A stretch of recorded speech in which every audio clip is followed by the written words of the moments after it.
부활의 기쁨을 가지고 찬양하는 것 같아서 너무 감사드리고요. 이 숫자가 뒤에서 소리가 굉장히 크더라고요.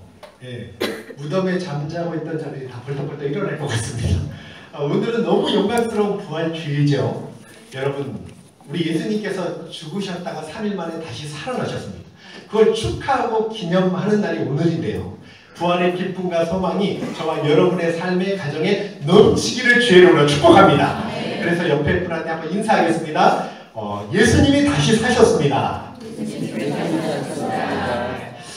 부활의 평안이 당신에게 넘치기를 원합니다. 이렇게 한번. 그리고 늘 하는 인사하죠. 우리 사랑합니다. 네, 너무 감사합니다. 연습도 많이 하셨고요. 굉장히 잘하신 거예요. 아마추어인데. 네, 아주 너무 큰 기대를 하시면 안 돼요. 전문가들이 아닌데도 굉장히 잘하셨습니다. 너무 감사하고요. 기쁨으로 찬양을 잘 준비해 주셔서 너무 감사드리고요. 부활절은 기독교만 있습니다. 다른 종교는요, 창시자의 탄생의 죽음만을 기억하죠. 기독교는요, 예수님과 죽음과 함께 부활도 함께 기념합니다. 왜냐하면 죽음으로 끝나지 않고 3일 만에 다시 살아나셨기 때문에.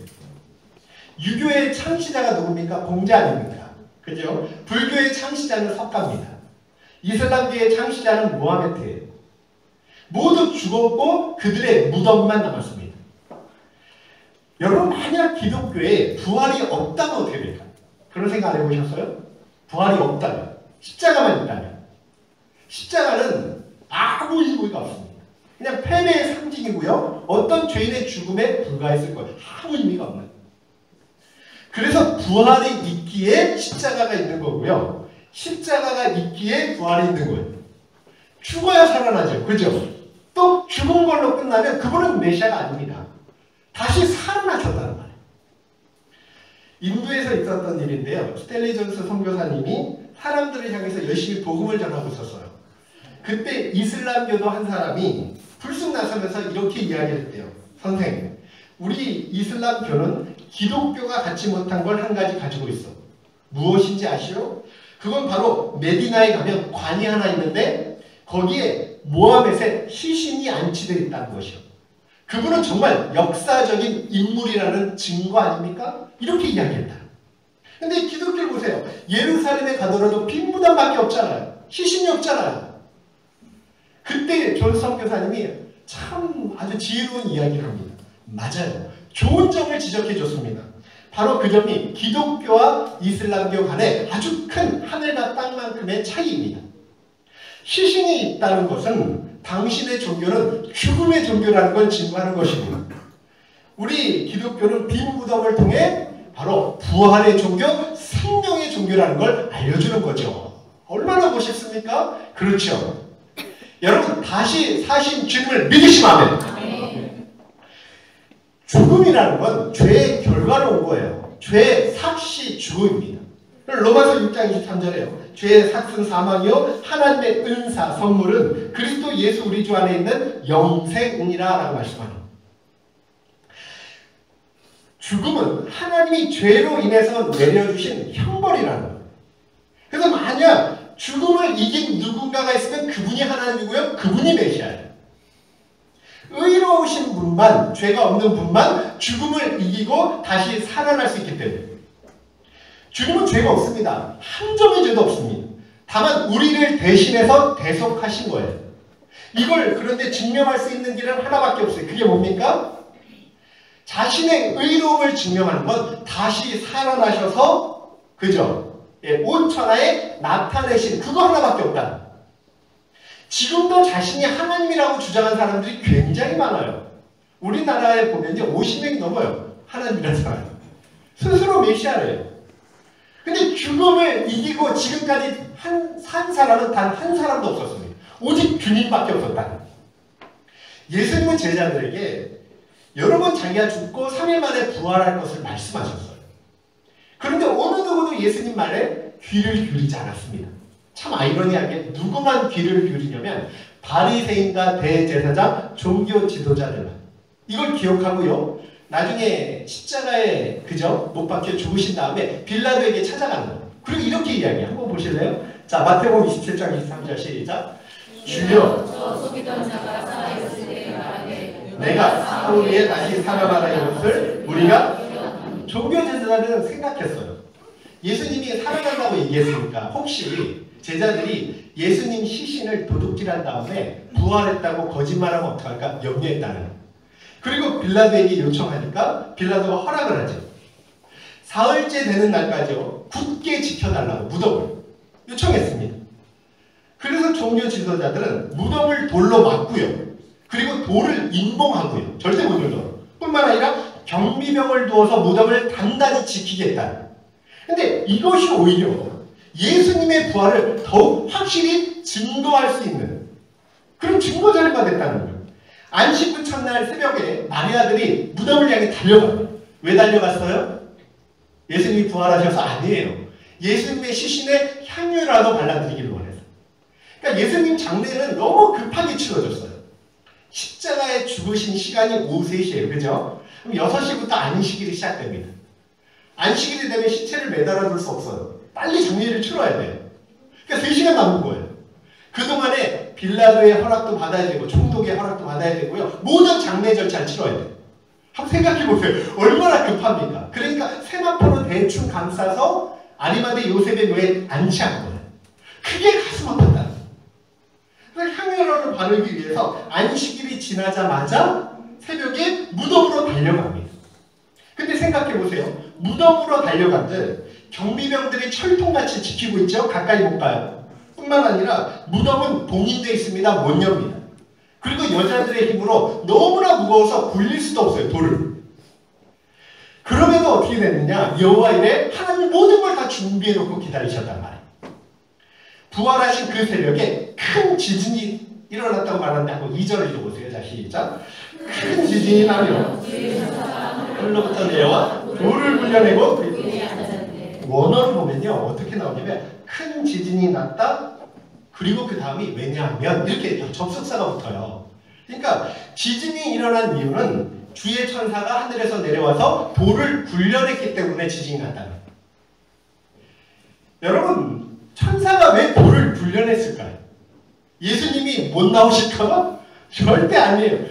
예수님, 부활하신 예수님은요 공간의 제약을 받지 않아요. 요한복음 20장에 보니까 제자들이 두려워서 문을 닫고 숨어 있잖아요. 그때 문을 그대로 통과하고 샬롬하고 나타나시죠.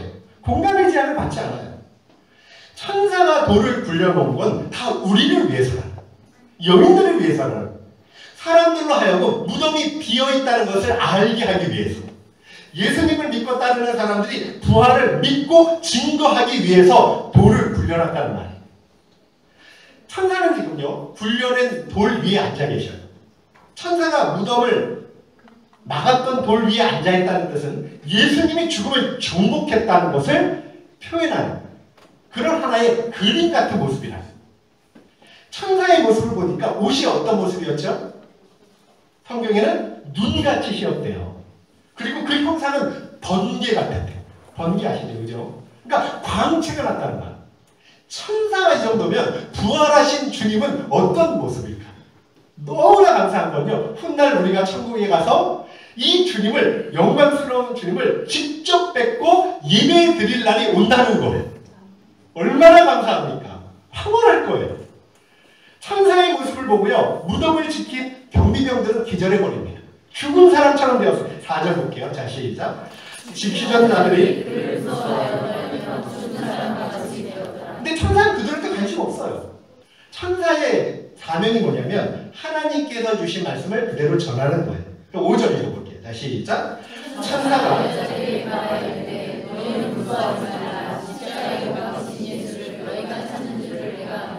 먼저 무서워 말라. 두려워 떨고 있습니다. 그 다음에 부활 메시지를 전하는 거예요.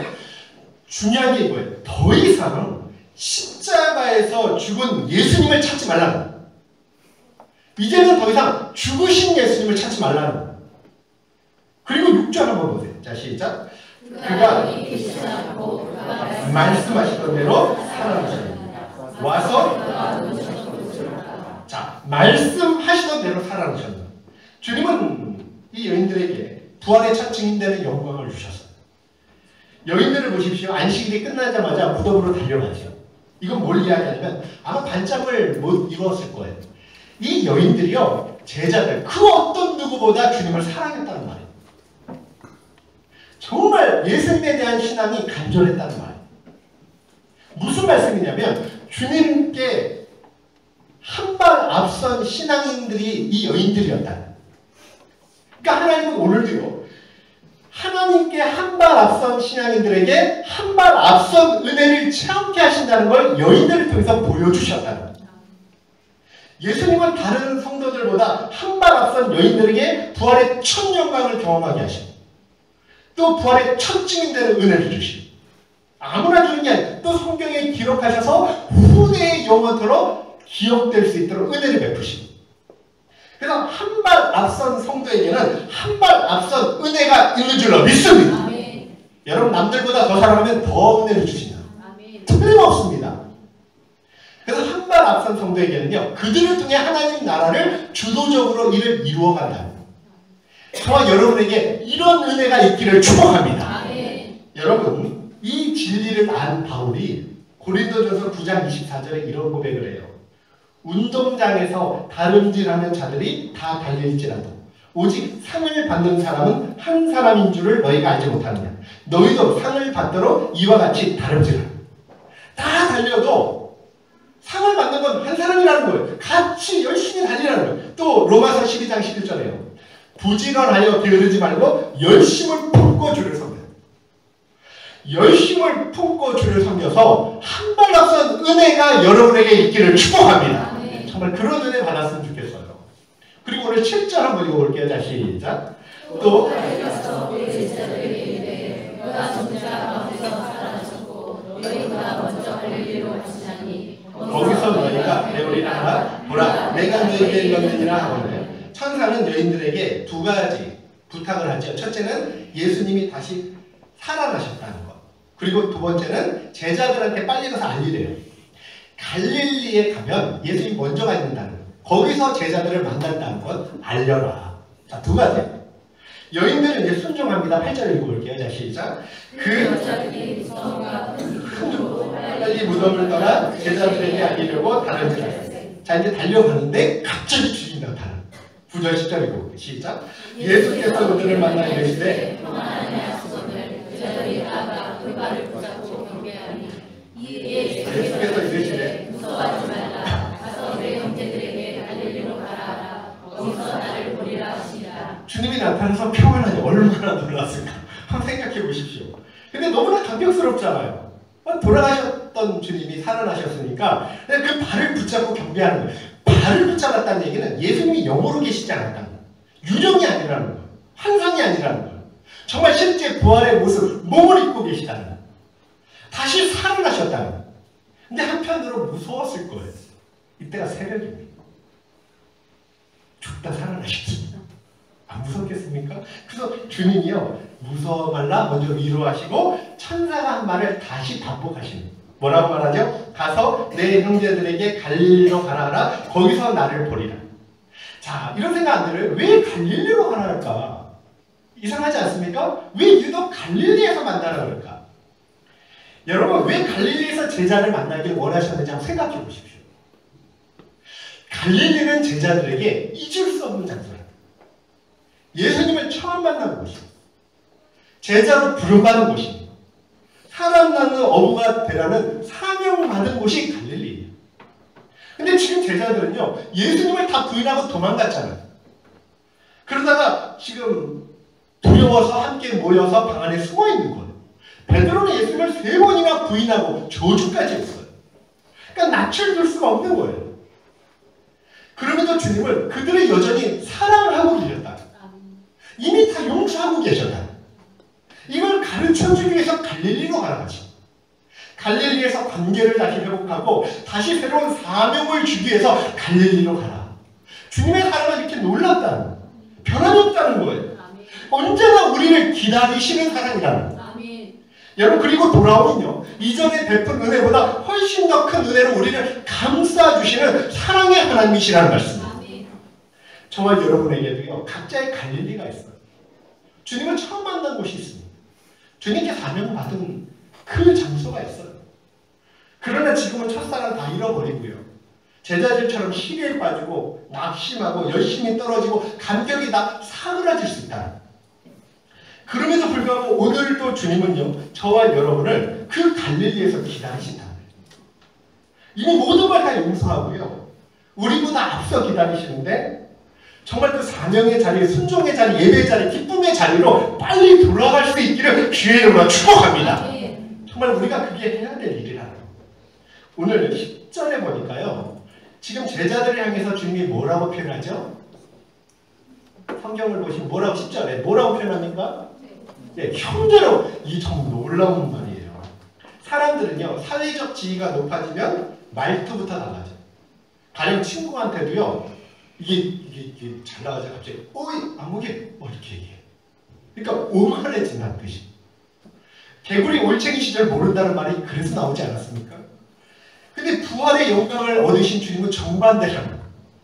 여러분, 처음에 예수님이 요한복음 13장에 보니까 제자들을 향해서 뭐라고 이야기하냐면 얘들아, 작은 자들아, 소자야 이렇게 불러요. 그러다가 요한복음 15장에 보면 십자가를 앞두고는 친구들 이렇게 불러요. 그러다가 부활 후에는 예수님 지금 뭐라고 부르는 거예요? 내 형제들. 그렇게 영광스러운 모습으로 나타나셔서 내 형제들 더 겸손해지구나.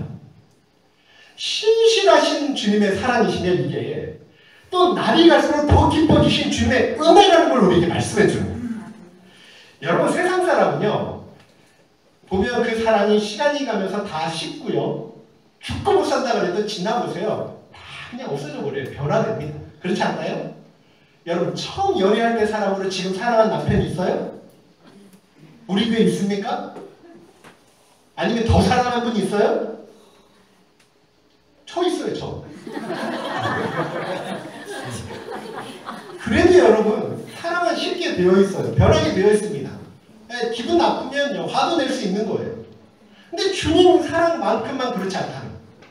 그래서 우리가 끝까지 믿을 건 오직 주의 사랑밖에 없다는 거예요. 정말 기대할 건 주님의 사랑밖에 없다는 거예요. 사랑을 기대하면 실망합니다. 반드시 실망합니다. 오늘 우리는 부활절 예배를 드려요. 그러나 예수님의 부활만을 기념하는 게 아니에요. 우리도 예수님처럼 부활할 것을 소망하면서 예배를 드리고 있는. 얼마나 감사합니까? 예수님께서 부활하셔서 부활의 첫 열매가 되셔서, 그 다음에 예수님을 믿는 우리도 부활의 축복을 나눌 수 있는 은혜를 주셨다. 세상에서 가장 강력한 능력이 죽음이에요. 그런데 감사한 건 주님이 죽음을 이길 수 있는 능력을 저와 여러분에게, 예수 믿는 사람들에게 주셨다는 사실이에요. 그래서 바울이요, 고린도전서 15장 55절에 뭐라고 이야기하면, 사망아, 너의 승리가 어디 있느냐? 사망아, 내가 쏘는 것이 어디 있냐? 담대하게 선포하라. 뿐만 아닙니다. 주님이 요한복음 11장에 한번 읽어볼게요. 시작. 예수께서 이르시되 나는 부활이요 생명이니 나를 믿는 자는 죽어도 살겠고 무릇 살아서 나를 믿는 자는 영원히 죽지 아니하리니. 나를 믿는 자는 죽어도 살겠고 무릇 살아서 나를 믿는 자는 영원히 죽지 않는데, 여러분은 이 사실을 믿으십니까? 아멘. 여러분, 우리는 그러면 어떻게 살아야 될까? 에베소서 2장 6절에 보니까요, 예수님과 함께 하늘에 앉혀주신다고 약속을 했고요, 또 요한일서 3장 2절을 보니까 부활하신 주님처럼 변화될 것을 약속했어요. 그러니까 부활하신 주님의 몸처럼 우리가 똑같이 변화된다는, 신의 성품에 또 참여한다고 약속을 했어요. 대단한 약속이에요. 주님은 우리에게 부활 소망을 주셨다는. 오늘 말씀을 보니까요, 예수님은 부활을 경험한 여인들에게 빨리 가서 축복을 나누라 그랬죠. 부활 축복을. 현재 물어볼게요. 부활 축복을 가지고 있는 저와 여러분도요, 우리 교회도 부활 축복을 나눠야 될 사명을 받았습니까? 안 받았습니까? 여러분, 이거는 주님의 명령이라는 거예요. 빨리 나누라는 거예요. 어디를 가든지 예수님 다시 사셨다고 나누라는 거죠. 그런 은혜가 있기를 축복합니다. 주님은 살아나셨어요. 여러분, 그럼 제가 정말 중요한 메시지예요. 오늘 핵심이죠. 부활 신앙이 뭘까요? 우리는 부활 신앙, 부활에서만 막 이야기합니다. 부활 신앙으로 살라고 많이 들었을 거예요. 부활 신앙이 뭘까요? 김영환 집사님, 부활 신앙 있으십니까? 부활 신앙이 뭘까요? 부활신앙이 뭐냐면 제가 가르쳐 드릴게요. 예수님이 죽으셨다 다시 살아난 거 믿는 거 여기서 그치면 아무것도 그거 부활신앙이 아니에요. 그 귀신도 믿는 거예요. 그러니까 부활신앙의 핵심은 죽었던 예수님이 다시 살아났다는 것을 믿는 것, 거기서 그치는 것이 아니라 그걸 믿어봐야 내 성질, 내 가치가, 내 인격 하나도 바뀌지 않습니다. 부활을 단순히 지식적으로만 안다면 삶은 절대로 변화되지 않고요. 구원에도 이룰 수 없다는 말씀. 솔직히 우리 가운데 예수님이 부활했다고 안 믿는 사람이 누가 있습니까? 저는 어려서부터 예수님의 부활을 들었는데요. 저는 믿고 자랐는데요. 지금도 믿고 있는데요. 그러나 그 지식적 믿음이 삶을 변화시키지 못한다. 사람들이 문제를 만날 때마다 죽은 것처럼 울고 떠는 이유가 바로 그 때문이라. 그럼 부활신앙이 뭐냐? 잘 들으세요. 여기서 더 나가서 부활하신 예수님이 죽으셨다가 살아나신 것뿐만 아니라 성령님을 통해 지금 나와 함께 하신다는 걸 믿어져야 부활신앙이다.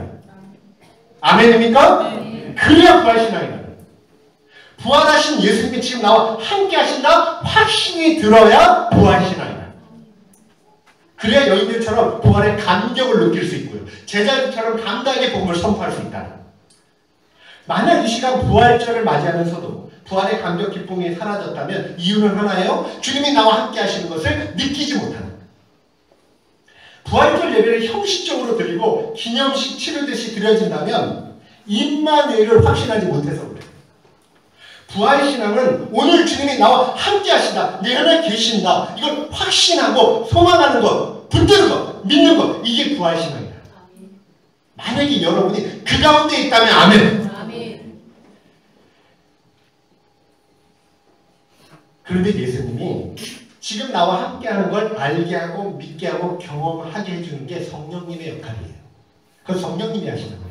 그래서 요한복음 14장 18절에 보니까 내가 너희를 고와 같이 버려두지 아니하고 너희에게 오리라 그랬죠. 예수님이 떠나면서. 그러니까 성령님으로 온다는 뜻이에요.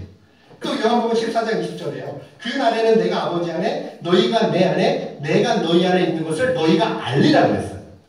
그러니까 우리가 안다는 거예요. 내 안에 계시는지 주님이. 어떻게 알아요? 성령님을 통해서 안다는 거예요.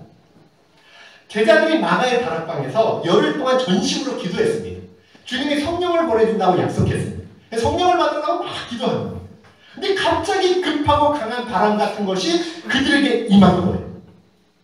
성령님을 통하여 그들에게 임한 거예요. 그러니까 그 속에 들어가신 거예요.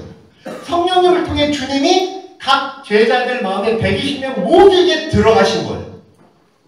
그들이 느낀 그 바람은 하나님의 호흡이었어요. 급하고 강한 바람 같은 것. 그죠? 성령님을 느낀 거예요. 누가 옆에서 숨을 쉬면 숨결이 느껴져요. 박지현 선생님 옆에 문희사님 계시죠? 계시는 게 느껴집니까? 안 느껴요? 네. 느껴지죠? 못 느낄 수 없다는 거예요. 마가의 다락방에 120명 모두 하나님이 함께 하시는 숨결을 느낄 수 있었다는 거예요. 성령 받고 난 다음에 그래서 완전히 변화돼요. 그렇게 두려움에 떨던 제자들이 문을 막자고 뛰어나가는 거예요. 복음을 증거하기 시작해요. 어려움도 극복하고 사명을 감당했다는 거예요. 이게 성령의 역사라. 오늘도요. 저와 여러분이 진정한 부활신앙을 가지려면 예수님이 나와 함께 하신다. 누구를 통해서? 성령님을 통해서 그 숨결을 느끼셔야 돼요.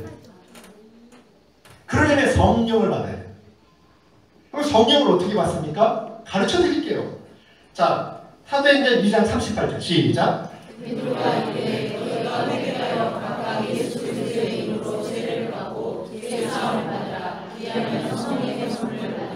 베드로가 분명히 설교하잖아요. 이거는 베드로 이야기가 아니에요. 하나님이 베드로를 통해서 말씀하는 거예요. 회개하고 뉘우침으로 끝나는 게 아니죠. 완전히 주님께 전향하는 거예요. 삶을 턴해서 돌아가는 걸 이야기하는.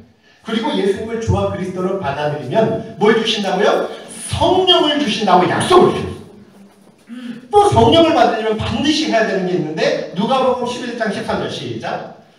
너희가 하물며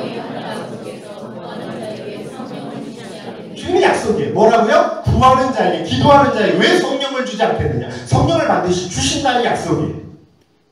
우리는요, 예수 믿는 사람들이라고 이야기해요. 그러면 예수 믿는데 뭘 믿는 거예요? 우리 다른 거 믿는 게 아니에요. 주님의 약속, 주님의 말씀을 믿는 사람들이에요. 근데 주님이 약속했어요. 하나님 아버지께서 예수님을 통한 그 약속을 믿는 사람이 그리스도인인데 뭐라고 약속했습니까? 구하는 자에게 성령을 주신다고 약속했고요. 회개하고 예수님을 주와 그리스도로 받아들이면 성령을 주신다고 약속을 했어요. 믿으시면 아멘. 우리는 그걸 믿는 사람들이에요. 약속을 믿는 사람들이에요. 주님은 3일 만에 다시 살아날 걸 약속했어요. 이게 어디 함부로 약속할 수 있는 이야기예요? 내가 3일 만에 살아날 거야. 생각할 수도 없는 불가능한 약속이잖아요. 근데 약속대로 살아나셨어요. 모든 약속을 그대로 다 이루셨어요.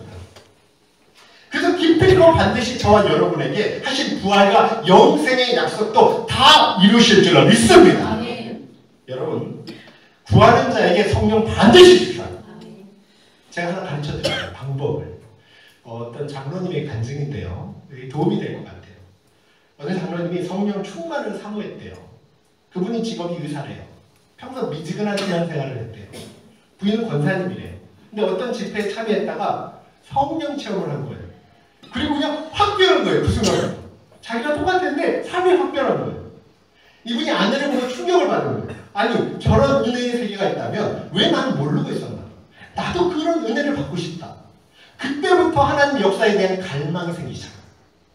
그리고 부흥의 기도 안 참여해 본 곳이 없다는 거예요. 날마다 살아계신 하나님을 만나기를 갈망했대요. 근데 마음만 간절하지 좀처럼 은혜를 체험하지 못하는 거예요. 그러다가 어느 집회에 참석했는데 그때도 특별한 역사가 없었대요.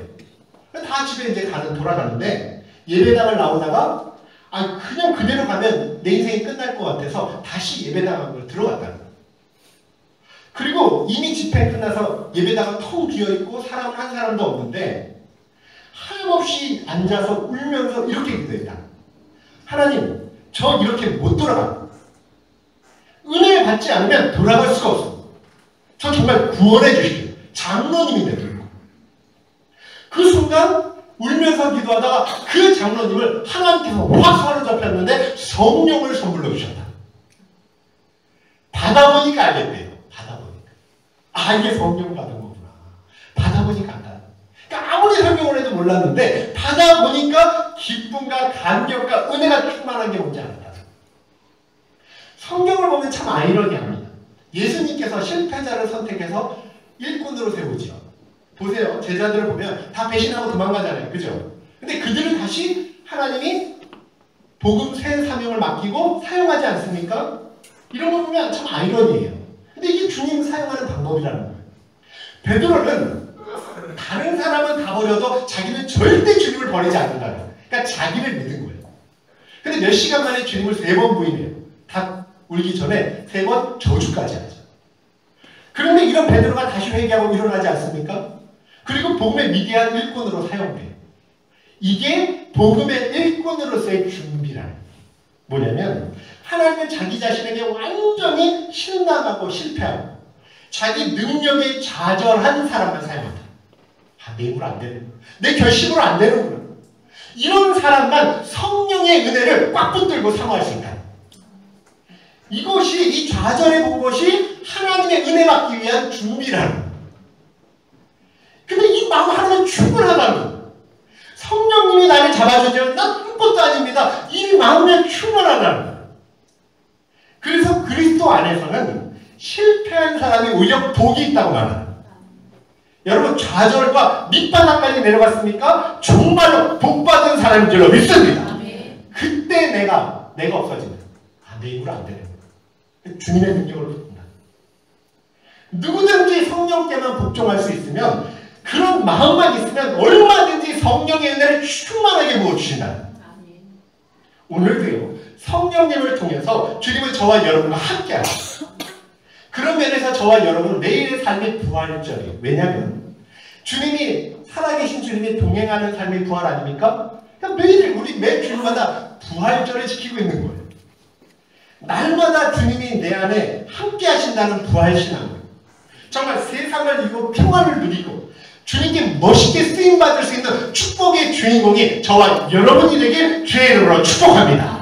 뿐만 아니라 이 부활절에요. 성령의 충만함을 강구해서 부활의 기쁨과 확신과 소망이 넘쳐나서 힘차게 복되게 살아가길 다시 한번 주님의 이름으로 축복합니다. 여러분, 주님이 오늘 우리를 위해서 부활의 기쁨과 소망을 주셨다. 그래서 오늘도요, 그런 벅찬 마음을 가지고 또 성령을 구하고요, 우리가 찬양하고 기도할 수 있는 시간이 되었으면 좋겠어요. 우리 이 시간 다 같이 일어나셔서 우리 찬양, 힘차게 찬양하고 기도하기로 합니다.